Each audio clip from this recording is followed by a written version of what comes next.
babbareedee miidhagee kan simbira ga'udha. Isin jaallanna kabajamtoota hordoftoota keenyaa qophii dambalii jaalalaa dhaggeeffachuudhaaf raadiyoo OBN banattanii waan nu eeggachaa jirtaniif ulfaadhaa isiniin jechaa qophii dambalii jaalalaa irraaf qindeeffannee kunoo qabannee istiidiyootti argamnee jirra. Maarree qophiilee nuti qindeeffannee akkasin ittiin bohaartan dhaggeeffattan akkasumas ammoo xalayaaleef walaloolee nu biraan gahattan deebistanii akkasin dhaggeeffattaniif toora galfannee jirra. Isin ammoo yaada yoo qabaattan karaa toora bilbilaa keenya duwwaa 2211 duwwaa 868 fayyadamuu dandeessu akkasumas ammoo karaa ergaa gabaabaa 8330 yoo fayyadamtan ergaan keessan gabaabinaan nu bira gaasiniin jecha warreen ammoo lakkii xalayaa fi walaloo barreesseetiin karaa poostaan ergadhaa akkasumas ammoo karaa iimeeliin ergadhaa jettaniifis nuti deebii qabna. Iimeeliin keenya djfckbk@gmail.com fi karaa lakkoofsaanduqa poostaa keenya 2919 gara keenyatti xalayaaf walaloo barreessifattanii qaqqabsiifachuu dandeessu. Nuti immoo deebisnee isin biraan keenya akkasumas ammoo ani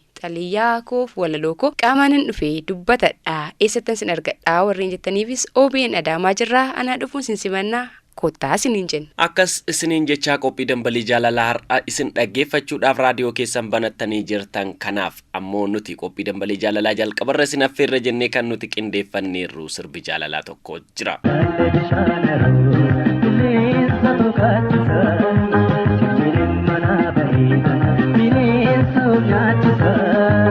Qophii dambalii jaalalaa ni eegalle kabajamtoota hordoftoota keenyaa kan eegalle sirba isin affeeruuni sirba nuti isin affeerretti akka bohaartan abdii qabnaa kanatti aansuudhaan mijuun qophii dambalii jaalalaa isiniif dhiyaateeru jira. Eeyyan mijuun keenya inni kanatti aansuudhaan isiniif dhiyaatu jechoonni tartiibeffamanii akka waa'ee jaalalaa haasa'anii quuqaa garaa warra wal jaallatee akka ibsanitti tartiiba qabatanii yeedaleeffamanii gurra keessan bu'uuf jedhu mijuu walalootiin. Mijuu walaloo nuti har'aaf isiniif qindeessine kunooti haga xumura qophii dambalii jaalalaatti nu dhaggeeffadhaa yeroo isiniin jennu qophiin dambalii jaalalaa irraa akka isin bashannansiisu abdanneeti.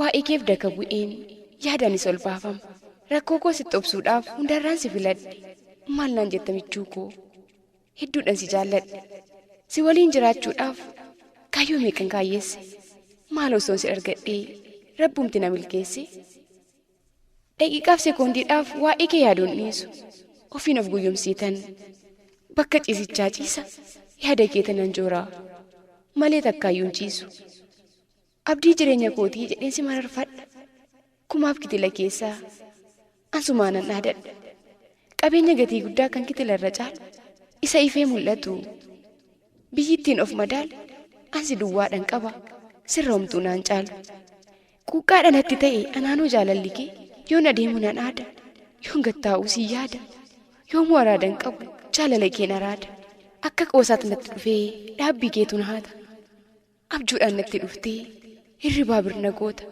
anaan kan na dararu jaalala keessa sirrii isa yoomuu dagatee narraa addan baanni sirii rakkadhees yoon gaarumees kan na keessaa mul'atu kan eenyumayyuu dursee eenyummaa koo hubatu isaanan dararame ati maaf naan sarmitu ati naaf beektaa jedheen ija kun sitti haasa'a naaf hubattee taalaataa jedheen qofaa osuman taa'uu yaada kan keerraa ta'a yeroon ofitti deebi'uu of birattuu sin argu jaalalaafuu iji koo si tokkicha koo malee nama kan biraan argu natti hin fakkaanneem dura akkati natti dhuftee qalbii kiyya na hattu akkati eenyumaan oluu maalummaa koo dhuunfattu keessi koo hatameera namummaan koo si arga dhugaadhuman siin jedha rabbit keessa koo arga naaf beekii naaf hubadhu akkan siif eelee jiru yoo ati naa dhufte malee an filannoo jaalalaaf eenyuufuu garaaniru ofiin taa'inaasaa si harkatti gaggabeen yaaduma keerraa ta'a imala jaalalaatiin gola kan kee tolgalee si waliin bashannanee morma kee jala galee icciitii gola onnee koo hasee sitti odeesse si waliin jiruun fedha yoo rabbi na milkeesse ati deebiinaaf laadhu hin callisiin maal horee kottuutiin attaasa'e konkolaataa jaalalaa mana keetti gulufee mee ofii bakkaan ga'e ofitti na qabiitii morma koo na dhungadhu yoo sirkatti gaggabu kafana jaalalaatiin haguugii na haammadhu yoo musiifan jiraadhaa ati sanaaf jiraadhu ulfina jaalalaatiif maaloo teessoo naaf laadhu.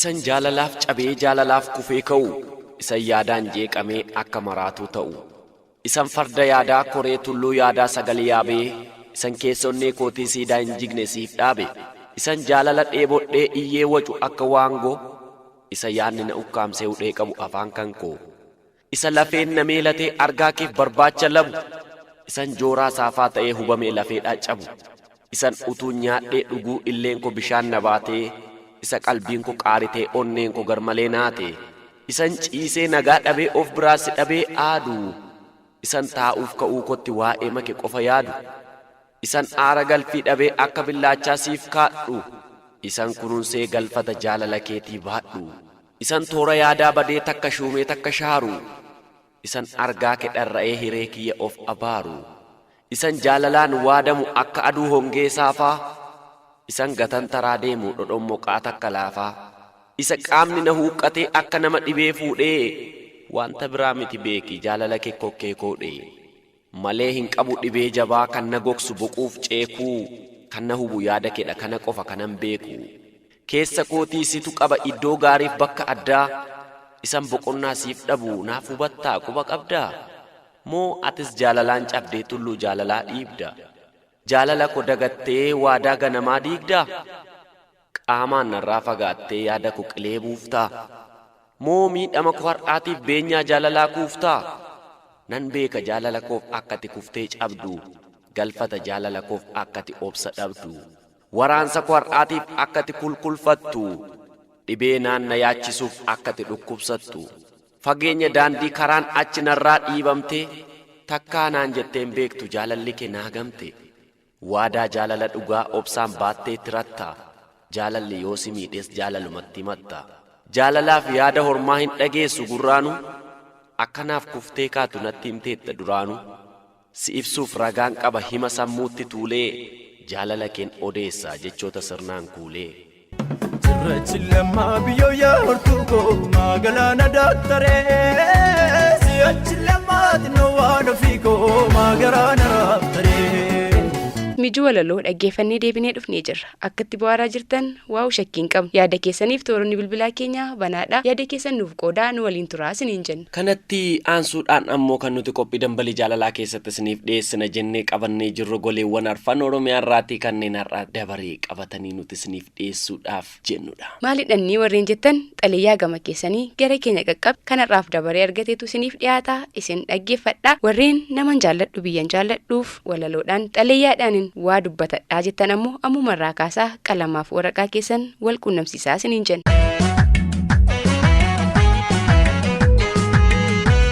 Danoo marjummaa keef, danda'ummaa kee fi obsa keef, gara bal'ina kee fi amala kee gaarummaa sanaaf waa'ee kee haasa'uuf hedduu natti ulfaata. Jechootan filadhee si ibsaa jedhus hangan tilmaamee waa'ee kee naaf hin addeessan.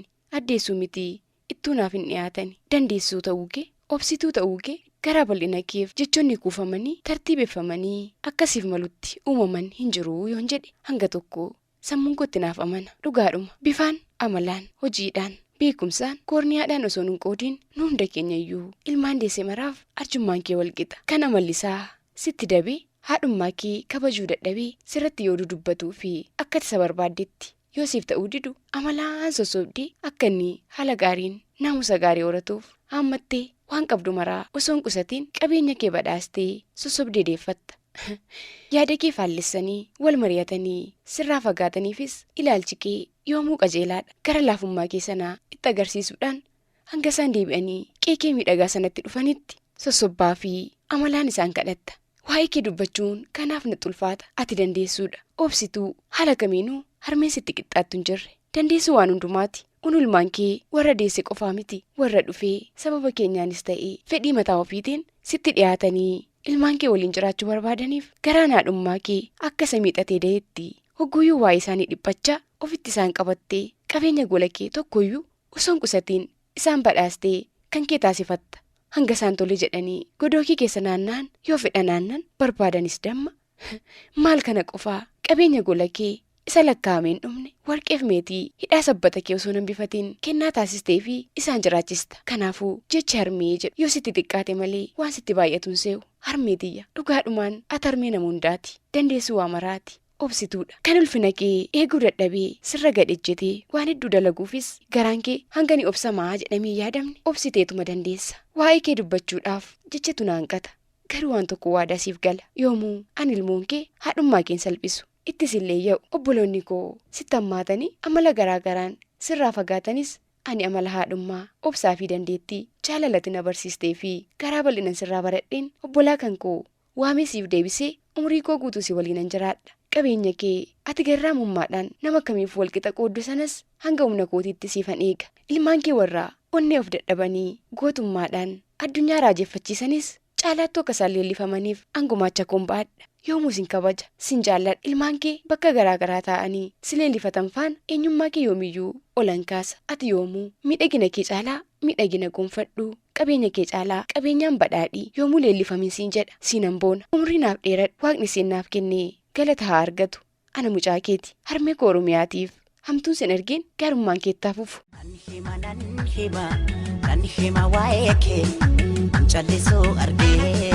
Duraan dursee warri qopheessitoonni qophii dambalii jaalalaa akkam jirtu? Fayyaa keessanii? Itti aansuun guddiftuu koo kan akka haadha koo ishee gadameessa ishee keessaa na baaftee na guddifteetti kan haadha koo irraatii imaanaa fuutee na guddifte barnoota koo sadarkaa tokkoffaarraatii eegalee hanga yuunivarsiitii barsiiftee kan na xumursiifte aadde Mastaawot Morodaa nagaaf nageenyi koo bakka jirtutti si haa qaqqabu. Guddiftuu koo iteetuu dhiphattuu koo akkam jirta? Fayyaa keetii? Jiruuf jireenya addunyaa buburree kanaa akkamsitti jira laata? Hojiin qonnaa ganda baadiyyaa akkamsitti jira? Firiin callaa kee ati dhamaatee dhuma waggaatti argattu akkami? Guddiftuu koo anis yaada kee fi yaada maatii keenya hundarraatiin kana fi rakkoo tokkollee hin qabu. Qofummaatti isatti yeroo hunda rakkattus baay'ee garaa kuna nyaata. Kanati ijoollee dubaraa dhabdee hojii mana keessaa asiif achi fiigdutu yeroo maranatti mul'ata. Ta'us homaa miti. Jabaadhu. Ko'umni waanuma jiru ta'ee Waaqayyo garuu fayyaa siif haa kennu. Sababni isaas dhukkuba malee ko'umni yookaan qofummaan naman ajjeesu waan ta'eef. Iteetuu koo ani yeroo hundumaa yommuun taa'u, yommuun nyaadhu, yommuun ciisu, yommuun hojjedhu waa'een kee sammuu koo keessaatii na badiin beeku. Sababni isaas jaalala ati anaaf qabdutu jaalala haadhaa fi ilmaa isa dhugaa waan ta'eefidha. Guyyaa tokkollee ijoollee kee warra hangafaa gadameessa kee keessaa baaftee harkatti baattee harma kee hoosiftee guddiftee sanarraatii adda na baaftee na ilaalteen beektu waan ta'eefidha. Akkuma haadha kootti beelaaf dheebuu koo argachuuf dhabuu koo na eegdee hanga gaafa hojii qabadhee of danda'utti nafaan na dhamaatee yoonaan nageesseettaa galatoomi. Oolmaa kee hunda siif deebisuuf ani humna hin qabu. Waaqayyo uumaan fayyaa siif haa laatu. Oolmaa kee hundumaas inni siif haa deebisu. Yommuu nyaanni qophaa'u ani fuuldura kee jiru taanaan akka dhangaan siif hin mi'oofne bunni danfee qophaa'ee ana malee akka hin dhugne anaafuu barsiifatanaaf ta'eera. Kunis jaalala dhugaa naaf qabaachuu kennatti mul'isa. Ijoollee kee hundumaa warreen ji'a 9-7 garaatti baattee deesse fa'a waliin adda na baaftee isaaniif gootee anaaf qooddeen beektu. Inumaayyuu akka dhalan gafa ijoollee keetti na ilaaltee na guddifte. Galatoomi teetuu koo walaloo armaan gadii kanan siif barreesse jechootatu na hanqatee jennaan yoo walalootiin illee jaalala ani siif qabu naaf ba'ee jedheetani. Sin yaadadha sin dagadhu sin abdadha sin irraanfadhu yaadeessuu koo yaa haadha koo dhamaatuu koo dhiphattuu koo tokko lama jedhee yommuu lafa kaa'u oolmaa kee lakkaa'ee baraan biran ga'u keessaa maal himeetan isa kamiin dhiisa osoon hima jedhees nan ga'u yeroonsaa. Ayyoo koo yommuu namni taa'u yeroo adoolessaa naaf hojjettee fiduuf bokkaan si xuulleessa na guddisuuf jettee kuftee dugdaa cabdee anaaf yommuu baattu ofii keetii dhabdee anaan na nyaachiftee ofii kee beelooftee anaan na obaaftee ofii kee dheebottee anaan gammachiiftee ofii kee ni aarta anaan na tuffiftee ofii kee ni daarta anoo jechan dhabee jechan siin madaalu mee maaluma jira siitiin kan naaf caalu balleessaa kan kootiif situ adabame rakkina kan kootiif situ naaf cinqame waan hin taane hin qabdu yeroo darbe keessa barreessee kaa'eera jira galmee keessa tarii gammaddaa laataa yoo kana dhageesse carraa biddeenaa kootu sirraa na fageesse fileensi mararfadhaa ayyuu koo yadeesse kennaan kennaa olii haadha ofiin caalu harmee koo deessuu koo eenyuu sin madaalu kunoo as ga'eeraa siinii jireenyi koo siinii milkaa'eera ifaajjiin jiruu koo galatan siif qaba harmee koo tiruu koo natti liqeeffatte anaan na barsiifte gidiraawwan meeqa anaaf jecha agarte hartee dabarsitee kunoo gadadoo koo na qixxeessitee tatarreeriyaa koo kanaaf sin jaalladha anoo yaa haadha koo kunoo siif kenneera fudhu galata koo kunoo siif kenneera fudhu jaalala koo. Mucaa kee aanaa abee dongorootti argamu barsiisaa Garramuu Getaachoo. Haadha koo aanaa Jimmaa Gannatii ganda guddattuutti kan argamtu aadde Mastaawot Morodaatiif. Fageenya na dhoowweef malee yaaduun himne haadha koo. Hedduutu waa'ee jaalalaa haasa'a. Kan ofuma keessatti gumguma. Kan ammoo akka ta'utti baasee addunyaatti agarsiisee nama jaallatu biraanis waa'ee jaalala isaa ga'ata. Kan akka koo ofii of keessatti haasa'a. Ofiinis yaadaan buusee baasaa quba isaa ciniinaa kan hawwiidhaan jiraatu hin dhabamu. Dhugaa jaalalli kan qabeenyaan hin jijjiiramne, kan yeroodhaan namarraan jijjiiramne, kan furmaanni isaa kan jaallatan argachuu qofaadhaan namarraa wayyaa'udha. Dhugaadhuman jedha. Kana barruulee adda addaarraa dubbisee yookaan ammoo beektota seenaa fi qorattoota jaalalaa irraa waanan odeeffadhe miti. Kanan dubbachaa jiru isa onneen koo hanga dhiiga rabsu caalaa natti ol rabsee sammuun koo immoo waa'ee isaa tilmaamaa jaalalaa isa ninaan jedhu irraati kanan dubbachaa jiru. Jaalalli kennaa waaqaati. Dhugumaanuu kan itti milkaa'eef ammoo kennaa irratti kennaa addaatii yoon jedheyyuu nan subsiisu. Nageenyi koo kan onnee koo si jaallattu. Hawwiif dheebuu keedhaan raafamte yoom sin argadhaa? Akkamitti sin argadhaa? Yoom maal jedheefi haala kamiin dhugaana keessa jirtu siif mi'ati immoo naaf amantaa jettee yoomuu waa'ee kee yaadurraa kan madditee bakkumatti jirtutti teessuma lafaa fi haala qilleensaan osoo hin daangeffamiin gufuuf gufaataanis osoo hin danqamiin bakkatti jirtutti seenaaf haa qaqqabdu. Annagaa kooti kan nageenya koo na argattammeessu yoo jiraate yaada keeti. Dhugaadhuman jedha. Yeroon xalayaa kana siif barreessu harki koo hollachaa onneen koo immoo ana keessatti jaalala dhiigaati. Kun ammoo jaalala keetu waan hedduu na haasofsiisa. Guyyaa falkan walii na wallaalchisee jira. Ati hin beektu. Ati akka ati quba hin qabne nan beeka. Sababiin isaayyuu caaltuu na jaallattee ana waliin jiraachuu feetii jettee al tokkoof yaaddee hin beektu. Kan nuti walitti dhiyaannee haala obbolummaadhaan kan wal beeknus waan waliin baranneef qofa malee hariiroo kan biraan qabnu. Yeroo turreetti anis akka obboleettii keetti atis akka obboleessa kootti wal gargaaraa wal wajjin barnoota keenya xumurre. Itti milkoofnees erga eebbifamnee hojii bakka garaa garaatti argannee haala bareedaan jiraachaa jirra. Habtee kiyya garuu wanta ani sirraa adda ba'eef narraa adda hin baane eenyummaa kee jaalala kee eenyummaa keessaa eenyu nu booji'u namummaa kee kabajate namaaf qabdu naatoo fi yaada kee obsaa fi gorsa keetu anaan fuudhee kiyyoo jaalalaa keessatti na darbee na biraa hafuu dide. Ati narraa fagaattus inni immoo caalaadhumatti ana waliin jiraachuuf waan murteeffate fakkaata. Natti danuume malee narraa hin hir'anne. Ati kana naaf hin beektu. Ani kunoo of keessatti obsee siif bilbilees waan hedduu si waliin haasa'ee dhugaana keessa jirtu garuu si dhoksaa turee har'a dadhabee obbaafadheen jira. Habtee koo si jaalladheen jira. Si waliin jiraachuun fedha. Yooti naaf eeyyamamtee haala kamiinuu akkati jettitti si argadhee si waliin yoon jiraadhe lubbuun koo badhaasa namni kamiyyuun arganne addunyaa kanarraa akka waan argatteettan lakkaa. Sababiinsaa namni nama wajjin wal lolee fi waan biraa dhabe barbaade argata. Namaanis araara buufata. Kan sammuu isaa wajjin wal lolee jaalalli mana isaatti margee akka hin baanetti isa darare garuu namuma jaallate sana yoo argate malee furmaata inni qabu hin jiru. Harka keetti kufeen jira. Wal'aansa keen barbaada. Yaada kees nan eeggadha. Bilbilee sitti haasa'uuf si saalfadhus har'a garuu karaa qophii dambalii jaalalaa raadiyoo OBN tamsa'uun yaada koosiif qoodeen jira. Sinawwa deebii keen eega. Xalayaa kan yeroo dhageessu akka tirifattu nan beeka.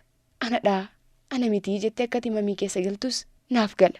Garuu dadhabee dubbadheen jiraati furmaata naaf kenni. Hadaraa jaalalaa. Waaqni jaalala uumee anaanis onnee koo na boojee garaa kee naaf laaffisu dhaaganaa dhageessisuun jedha. Ana caaltuudha.